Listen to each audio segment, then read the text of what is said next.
कौन जात है? भूमिहार है। भूमिहार हैं कि जादव? सही बोलिए। जी ना, भूमिहार है। कोई जादव उदव से डर है? जी नहीं। सिंह मने भूमिहार। जी हाँ, कौन जात है आप? हाँ? कुर्मी यहाँ है। कौन जात है? जाते यादव हैं। यादव है। पहले तो आपको बधाई दे दे कि बिहार में माइक लेके कौन जात है, कौन जात हो चाचा पूछने वाला आप हैं। कौन जात? कुर्मी। कौन जात है? हम धानुक। कौन जात हैं आप? राम जाति है चमार। कौन जात से हैं? रविदास से। रविदास हैं। कौन जात से आते हैं? महतो जात। कौन जात हैं आप लोग? लोहर। आप कौन जात हैं? महतो जात। हम पान है, पान समाज की बेटी है, अनुसूचित जाति। चौधरी हको। तो चौधरी नहीं है तो कोची झोल टांगा ही जो। कितना मंत्री है फॉरवर्ड सो बताइए। है भूमिहार ये? हमारे क्या को मंत्री है?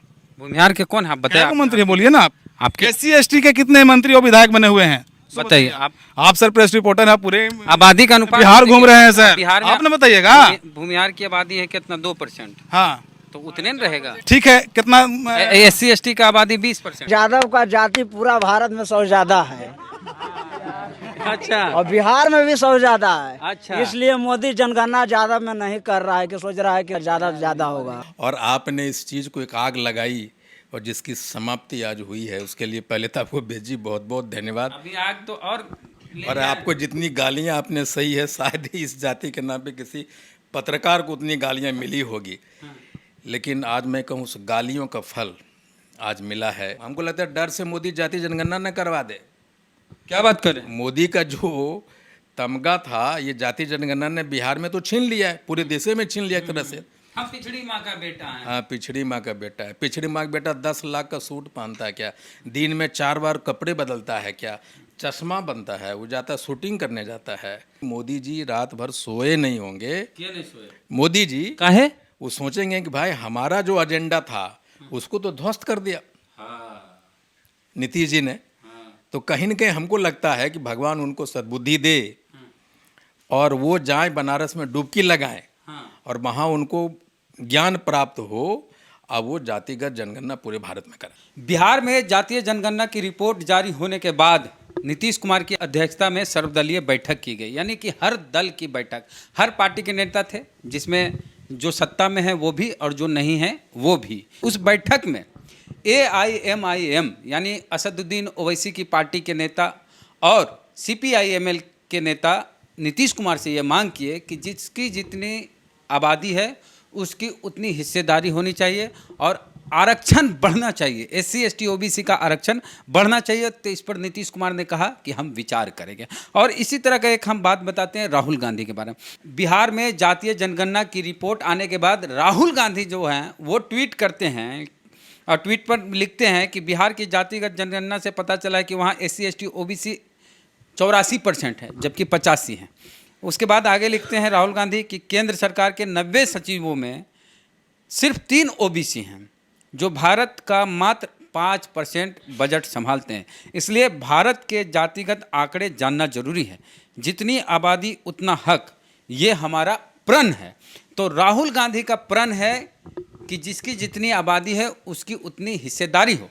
और आज सर्वदलीय बैठक में नीतीश कुमार से इसी तरह की मांग की गई AIMIM और CPIML के नेताओं के द्वारा। तो हमारे साथ IP गुप्ता पान जी हैं, कांग्रेस के नेता हैं, बड़े नेता हैं, दलित समाज से आते हैं।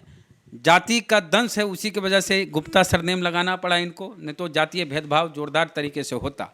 उस भेदभाव से बचने के लिए इन्होंने अपने नाम के साथ गुप्ता सरनेम लगाया। गुप्ता मतलब आप नहीं समझ जाइएगा कि बनिया है।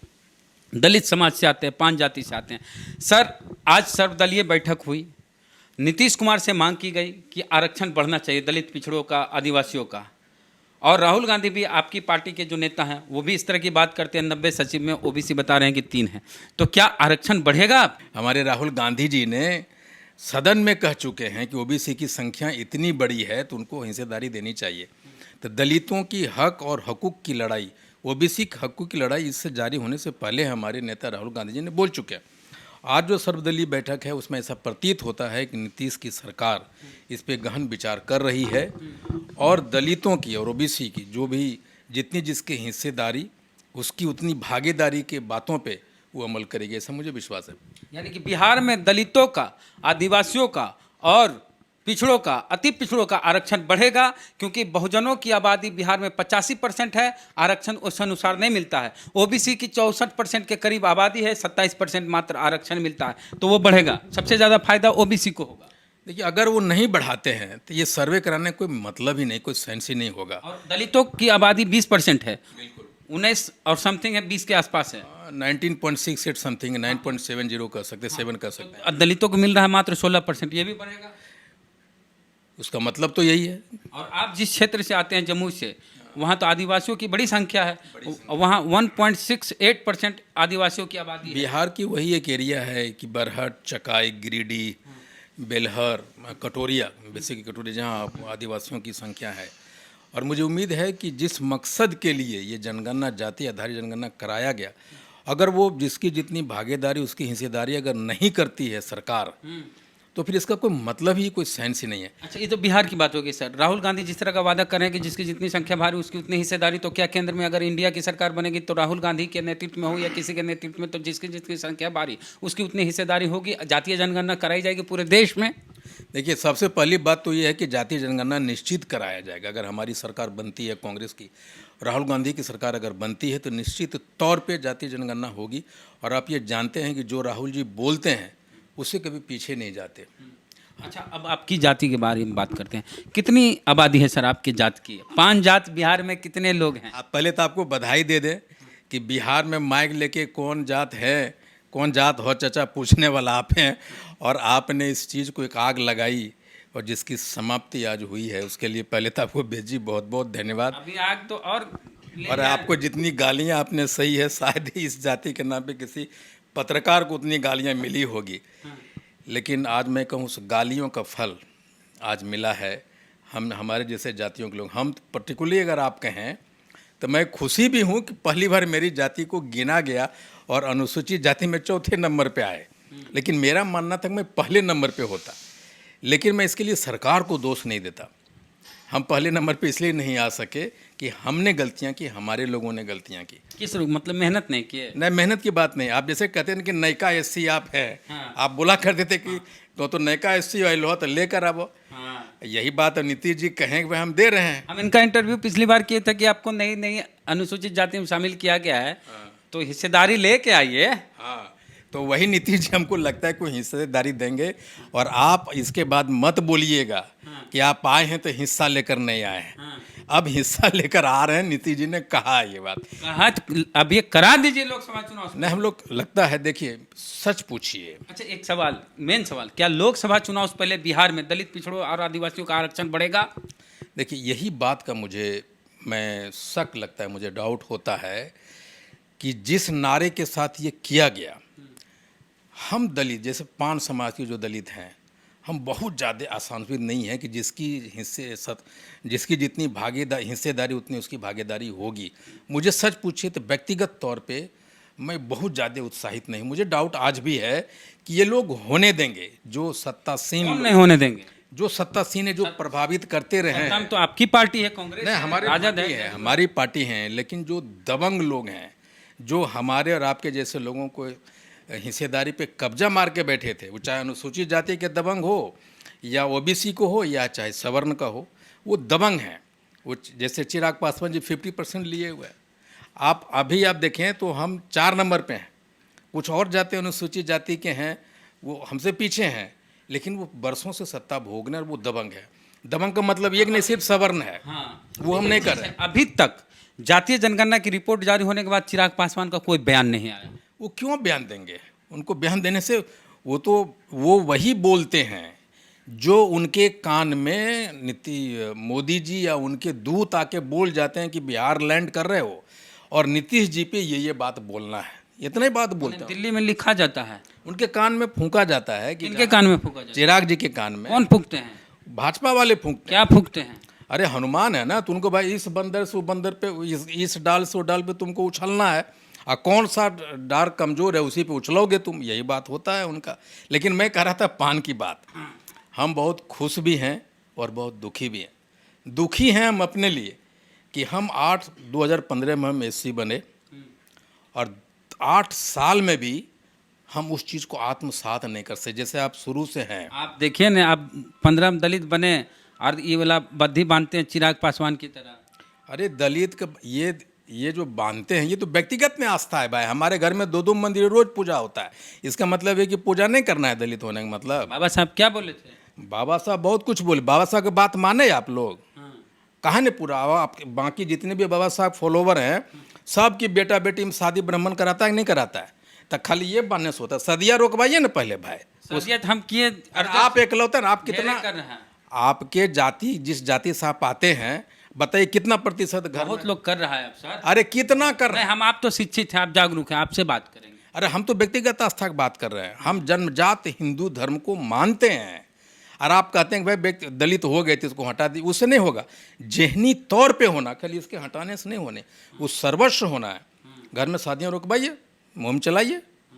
बाबा साहब ने ये कहा कि जातिवाद हटाओ और हम बहुत तेजी से बढ़ रहा है जागरूक, जो जैसे जैसे लोग खास करके हम ये कह रहे जातिवाद इनहेलेशन ऑफ कास्ट उन्होंने कहा था ना कि जातिवाद हटाओ, लेकिन हम जातिगत सर्वे पे आ गए। तो बाबा गलत हुआ क्या? न वो मैं कर बाबा साहब जो कहे वो हम लोग नहीं कर रहे हैं, हम ये कह रहे हैं। मेरा कहने मतलब ये है। दूसरा ये कि हमारी गलती थी कि 8 बरस में हमने अपने आप को पूरी तरह से मानसिक तौर पे पान नहीं मान सके। यह नहीं गलती हुआ कि हम आज जैसे मान लें कि 8 जिला है, 7 जिला, आप देख लीजिए, मैं लिख के लाया हूँ आपके लिए ही कि ये सहरसा, मधेपुरा, सुपौल, अररिया और नवगछिया, इसमें 80% लोग शर्मा लिखाता है। आज भी हम फ़ोन करते हैं तो कहाँ से बोले, हम सर शर्मा जाति से हैं। वो जो करने सरनेम जो लिखते हैं वही जात बता देते हैं। हाँ, इसके वजह से ये 80% वहाँ हो गया 4 जिला में। और ये आप आ जाइए मधुबनी, बेतिया, मोतिहारी, दरभंगा, सीतामढ़ी, शिवहर, ये सब जिले में हम लोग 80% दास लिखाते हैं। तो जो दास लिखाया, आज के भी महिला लोग दास लिखाया तो चला गया, किसी और को फायदा हो गया, रविदास में चला गया रविदास में। और जो शर्मा लिखाया वो चला गया बढ़ई और नाई में। यानी कुछ परसेंटेज आपका बढ़ता। परसेंटेज कुछ नहीं, हमको लगता है 50% चला गया। अच्छा, एक चीज़ और है, अभी नेता लोग तो ये दावा करेंगे, अच्छा पूरे बिहार में ना हम इतना परसेंट है, हमारा जिला में तो सबसे ज़्यादा हम ही हैं। नहीं, वो नहीं हम करें। हमारे जाति के कुछ आपके जिला छोड़िए, जमुई की बात करते हैं। नहीं, आज थोड़ा उनको संपूर्ण करने दीजिए। करिए। अब जैसे कुछ हमारे नेता हैं और कुछ हमारे पान समाज के पढ़े लिखे लोग हैं, वो नारा लगाया पान चौपाल भाई भाई, गले में पट्टा बांध लिया पान चौपाल, तो बहुत पान चौपाल भी लिखा दिया, बैनर में लिखा पान चौपाल कोली कोरी। इन सारे भ्रामक चीज़ों की वजह से आज पान समाज को घाटा हुआ है। दूसरा चीज़ ये है कि मान लीजिए कल अगर जो जातिगणना हुआ है, अगर स्कीमों में इम्प्लीमेंटिंग डॉक्यूमेंट्स अगर उसको बना देगा, तो जो हमारे जाति जो शर्मा लिखा दिया, जो सब दिन वही रह जाएगा। अब उसको कोई लाभ जो अनुसूचित जाति चीज़ बताते हैं कि जब केंद्र में आपकी सरकार बनेगी और पूरे देश में जातीय जनगणना होगी, वो ज़्यादा हमको लगता है डर से मोदी जाति जनगणना न करवा दे। क्या बात करें? मोदी का जो तमगा था, ये जाति जनगणना ने बिहार में तो छीन लिया है, पूरे देश में छीन लिया एक तरह से। हम पिछड़ी माँ का बेटा हैं। हाँ, पिछड़ी माँ का बेटा है। पिछड़ी माँ का बेटा 10 लाख का सूट पहनता है क्या? दिन में 4 बार कपड़े बदलता है क्या? चश्मा बनता है, वो जाता है शूटिंग करने जाता है। वो पिछड़ा का हो सकता है, जो पिछड़ा का होगा, पिछड़ी माँ का बेटा पिछड़ा के लिए सोचेगा। उन्होंने क्या किया पिछड़ा के लिए मोदी जी? हमारा आयोग बना दिए पिछड़े वर्ग का। अरे मैं पिछड़ा आयोग का जो साहनी जी थे उनसे मिला व्यक्तिगत तौर पे। वो कह रहे थे कि जब से मैं अध्यक्ष बना हूं, एक सचिव मांग रहा हूँ, सचिव तक हमको नहीं दिया। क्या बात करें? मैं बता रहा हूँ ना, मैं मिला हूँ उनके साथ, मैं मिला था। और हम आरएसएस का एक बड़ा कद्दावर नेता 6 बजे उनके दिल्ली वाले घर पे मिले थे। आप आरएसएस के साथ मिले? नहीं, आरएसएस के एक कद्दावर नेता था। पहुंचे हुए थे, आप भी पहुंचे हुए? नहीं, हाँ पहुंचे हुए थे। हमारा जाति का आयोग से विलित करके जाना था, उस सिलसिले में मिले। तो उनसे ज़्यादा दुखी आदमी कोई था। वो कह रहा था कि 3 साल बीतने वाला है और हम नाम का ओबीसी आयोग, नाम का ओबीसी आयोग बना, और उनके किसी भी रिकमेंडेशन, आयोग के किसी भी रिकमेंडेशन पे मोदी सरकार ने इम्प्लीमेंट नहीं किया उस चीज़ को। तो पोल खोल रहे हैं आप। मैं सही बोल रहा हूँ। मैं अच्छा, अब क्या चाहते हैं इस पर, आपकी जाति को लेकर? नहीं, मैं ये चाहता हूँ कि एक ठो तो सरकार से मेरी वो मांग है कि मैं ये नहीं कर रहा, सरकार को दोष नहीं दे रहा कि भाई हम 80 लाख बोलते थे 22 पे आ गए, हम अपनी गलती मानते हैं, लेकिन हम चाहते हैं कि जल्द से जल्द डिस्ट्रिक्ट वाइज विधानसभा वाइज हाँ वो सूची निकाल दें, और ताकि हम अपने देख सकें कि हम कहाँ हैं और सरकार को कह सकें, नंबर 1। दूसरा ये कि हर एक 10 वर्ष में जैसे जनगणना होता है, उसकी गणना, जातिगत जनगणना करानी चाहिए। मेन जनगणना नहीं हो रहा है सर, जाति की बात और छोड़ दीजिए। देखिए मोदी जी तो जो चीज़ें करना चाहिए वो तो नहीं करेंगे।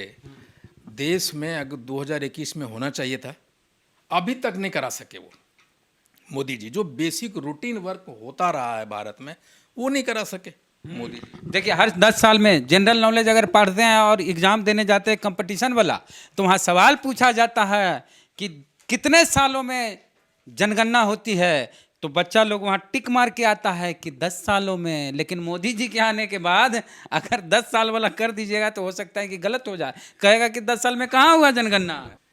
कि हम मानते हैं ना भाई कि हमारी आत्मा न मरती है, अजर अमर आत्मा है, तो हमारा आबादी जो बढ़ रहा है वो आत्मा कहाँ से आ रहा है हमारे यहाँ? या फिर बताइए। मैं पूछता हूँ, लेकिन मैं भारत सरकार से अनुरोध करता हूँ, या हमको लगता है कहीं न कहीं मोदी जी रात भर सोए नहीं होंगे। क्यों नहीं सोए? मोदी जी काहे? वो सोचेंगे कि भाई हमारा जो एजेंडा था उसको तो ध्वस्त कर दिया नीतीश जी ने। तो कहीं न कहीं हमको लगता है कि भगवान उनको सद्बुद्धि दे और वो जाएं बनारस में डुबकी लगाएं और वहाँ उनको ज्ञान प्राप्त हो, अब वो जातिगत जनगणना पूरे भारत में करा दें। चलिए, तो आईपी गुप्ता जी हैं, बहुत बड़ी बात बोल दी हैं कि नीतीश कुमार को के इस कदम से और लालू यादव के इस कदम से, बिहार सरकार के इस कदम से कि जातीय जनगणना कराई गई और उसका रिपोर्ट भी जारी कर दिया गया, उसके बाद नरेंद्र मोदी और भाजपा को तगड़ा झटका लगा है और इससे सद्बुद्धि मिलेगी मोदी जी को और वो पूरे देश में जातीय जनगणना करा सकते हैं। नहीं कराएंगे तो ऐलान भी कर सकते हैं, क्योंकि बहुत ज़्यादा समय नहीं है। तो पूरा बातचीत पूरी हुई, उस पर आपका क्या कहना, प्रतिक्रिया दीजिए कमेंट बॉक्स में। फेसबुक पे देख रहे वीडियो पेज को लाइक फॉलो नहीं किया कर लीजिए, यूट्यूब पे वीडियो देख रहे हैं सब्सक्राइबर ने घंटी बजा कीजिए। जय भीम, जय भारत।